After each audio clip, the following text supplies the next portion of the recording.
On a un autre griot sur le plateau. Lui se définit comme un griot panafricain moderne et révolutionnaire. Il s'appelle Nigemas. Alors, on vous diffuse tout de suite son clip, Les chaînes des miens, extrait de l'album Révélation que j'ai entre les mains. On revient sur le plateau. Il nous explique pourquoi il est griot panafricain et moderne.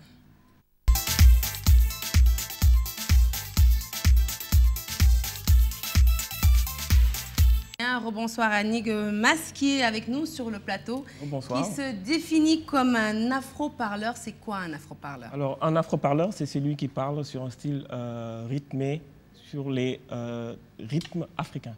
Donc, en fait, nous savons très bien que tout ce qui est rap, reggae, slam, etc., ce sont des musiques ancestrales qui sont parties de l'Afrique et qui sont parties rejoindre les Amériques par le biais de l'esclavage. Et donc, nous avons uniquement fait ce que nos ancêtres avaient déjà pratiqué. Donc l'afro-parleur, le style d'afro-parleur, c'est celui qui adopte la forme du griot, c'est-à-dire le transmetteur de messages, le transmetteur de connaissances, sous le code de la dignité. Donc c'est ça que je définis le terme d'afro-parleur, parce que tout simplement, quand on est africain, on n'a pas besoin d'aller chercher ailleurs pour faire une musique, parce que tout est parti d'ici. Alors, griot, justement, vous l'écrivez, vous, avec deux O au lieu d'un seul, pour faire sans doute la différence avec le griot que tout le monde connaît. Panafricain, moderne et révolutionnaire. C'est quoi un griot moderne et révolutionnaire? Alors, vous savez très bien que le mot griot, par exemple, classique, qui est utilisé dans la société africaine, c'est un mot qui vient de l'empire du Mandingue. Donc, griot, ça signifie djeli. Donc, le djeli, c'est celui qui transmet un message et non pas le griot en tant que caste. Parce que tout cela, ce sont des termes pour mettre les cloisons à la société africaine. Et donc aujourd'hui, on doit briser tous ces cloisons pour montrer qu'en fait, le terme originel est utilisé pour un sens de renaissance, de la conquête de la dignité et de la revalorisation de l'homme noir qui est aujourd'hui à la base de toute l'humanité. Alors votre évolution commence dans les profondeurs même de la tradition? Bien sûr, parce qu'en fait, quand on regarde l'Afrique, comment elle a été pillée depuis des siècles, nous savons très bien qu'il y a eu des pratiques barbares de l'esclavage jusqu'à la colonisation et même avant, quand l'Égypte a été dominée par les Grecs. Et nous savons très bien que l'Afrique a connu des pénétrations arabes, du monde arabo-musulman, nous le savons. Et il y a certains qui le taisent, d'autres le disent. Mais moi, je suis dans cette dynamique de vouloir dire les choses que ça plaise ou que ça déplaise. Et donc voilà, donc, le panafricanisme des racines que je l'appelle, c'est le panafricanisme que nos ancêtres avaient déjà initié à l'époque de l'époque pharaonique. Et donc par rapport à ça, nous avons perdu ce qu'on appelle le contrôle de nous-mêmes. Et une fois qu'on a perdu le contrôle de nous-mêmes, nous devons être des combattants, des guerriers, pour aller reconquérir ce que nos ancêtres nous ont laissé, ce que nos aînés nous ont demandé de faire. Et aujourd'hui, le résultat est là. Donc c'est la reconquête de la dignité. Alors, vous êtes très engagé, ça se ressent dans des titres comme Tirailleurs en pleurs, Le Nègre, Nouvel Ordre Mondial ou Les Chaînes des miens qu'on était censé voir tout à l'heure, entre autres, parce que je rappelle que c'est un album de 15 titres. Tout à fait. Que répondez-vous à ceux qui pensent aujourd'hui que cette musique de contestation, elle est vraiment révolue et qu'il faut que les artistes engagés passent à autre chose? Quand on utilise des termes, il faut bien les définir parce que tout simplement, ce qui donne ce genre de message-là, ils n'ont peut-être pas une double lecture du phénomène. Parce que tout simplement, quand on est dans une logique d'être un artiste engagé, parce que moi je ne me définis pas comme étant un artiste engagé, j'ai dépassé ce stade-là, je suis déjà engagé, maintenant je suis en guerre. Je suis en guerre contre plusieurs ennemis. Et donc, du moment où on se lance dans une dynamique de guerre, on a des stratégies. Notre stratégie, ce n'est pas la contestation, c'est d'abord faire une constatation des faits, des événements tragiques, dénoncer, proposer, concrétiser. C'est ça la démarche panafricaine, comme je le définis. Et donc, par rapport à ça, nous n'avons pas uniquement des supports de CD pour vendre nos disques. Nous avons la parole, Nous avons pris beaucoup d'initiatives en France et partout d'ailleurs quand on descend dans la rue pour protester, par exemple, le putsch électoral qu'on a vécu. Et donc, quand il s'agit de mobiliser des personnes pour aller voter ou bien aller s'inscrire dans les listes électorales, nous étions là. Quand il s'agit de l'étouffement du peuple de Côte d'Ivoire, quand on en a vu, on est descendu dans la rue pour aller protester. Donc les résultats sont concluants et nous en sommes fiers pour tout ce qu'on a entrepris. J'espère que la guerre que vous menez ne sera pas sanglante musicalement. Justement, en parlant de musique, vous êtes un griot moderne, révolutionnaire. Alors votre message, vous le faites passer sur quels styles musicaux?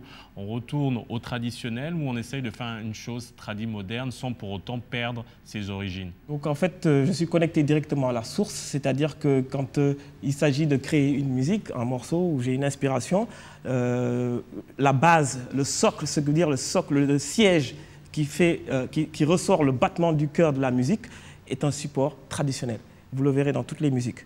Dans tout l'album, en fait, il a un concept assez complet et varié.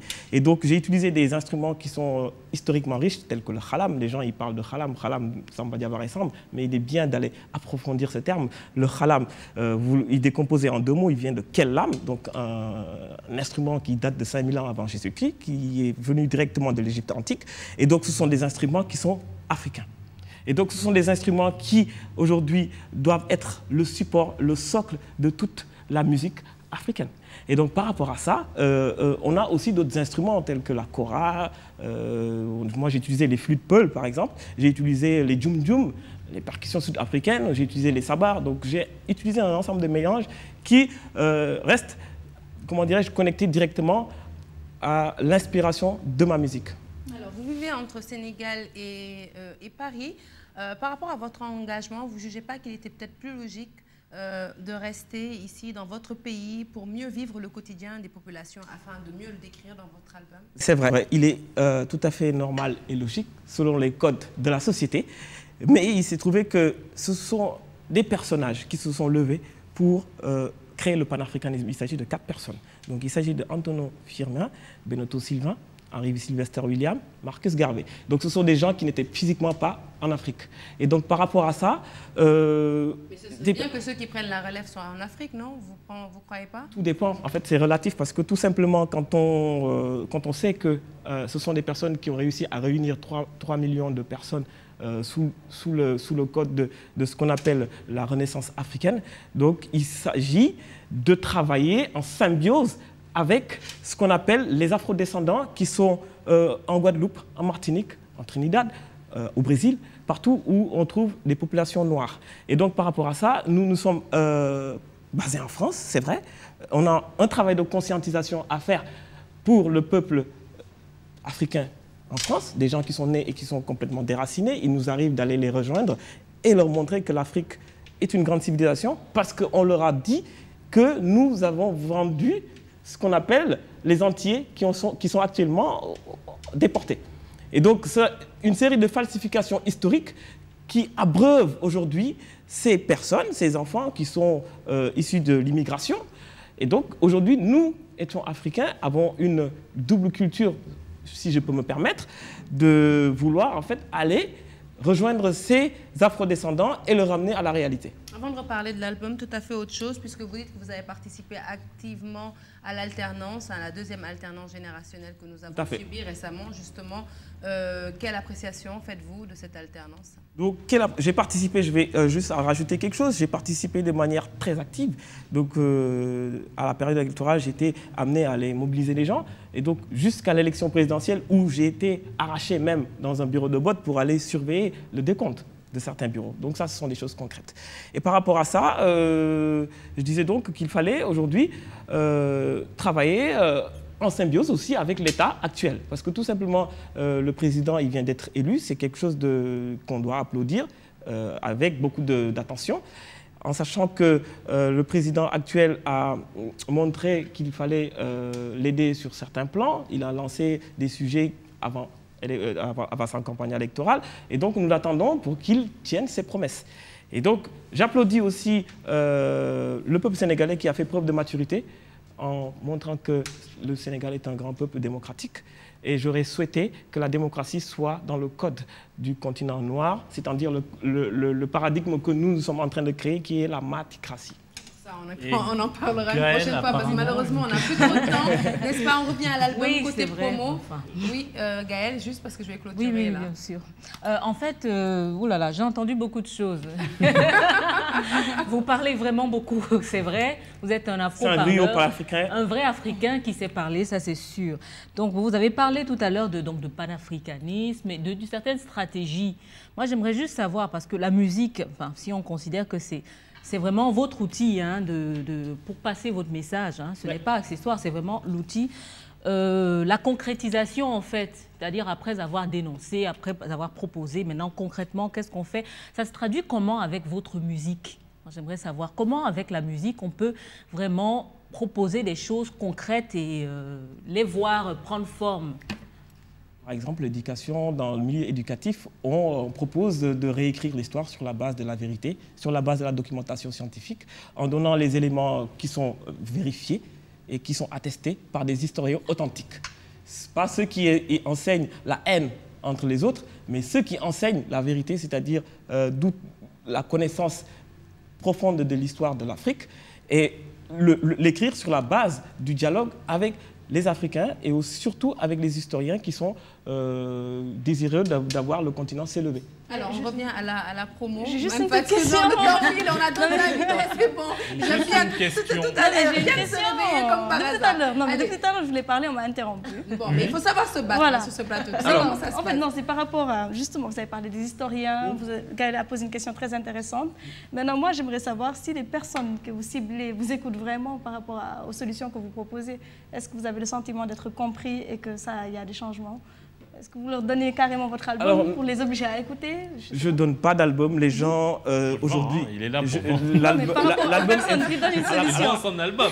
À la base, quand on fait un album, c'est pour vendre, c'est pas pour les donner, parce que sinon, ce serait croire à ce qui n'existe pas. Moi, je suis dans une démarche où les gens, quand ils ont envie d'aller chercher la connaissance, ils vont se donner les moyens. Donc, ceux qui ne veulent pas se donner les moyens pour aller conquérir ce qu'ils ont, ce qu'ils méritent, bon, on les laisse dans l'obscurité la plus totale. Je peux? Une question? Non, tu peux pas. Côté promo, ça se passe comment? Je veux dire, est-ce que l'album est déjà dans les bacs disponible? Oui, l'album est disponible dans toutes les plateformes déjà de téléchargement, donc ça veut dire qu'international. Et aussi, il est disponible dans certains magasins ici dans Dakar. Combien? Niata, je ne gère pas la tarification, c'est une question technique, mais je pense que ça tourne aux alentours de 3 000. Si je Alors, merci à Nigamas d'être passé nous voir, auteur de l'album Révélation. Voilà, 15 titres disponibles ici à Dakar. Et puis voilà, merci d'être passé. C'est moi qui vous remercie. Et puis on souhaite vraiment bonne vent pour la suite de votre carrière. Tout juste rappeler, Nigamas est passé nous voir. L'album c'est Révélation, bientôt dans les bacs. Et puis le Yé en concert mardi 5 juin à partir de 21h30. L'adresse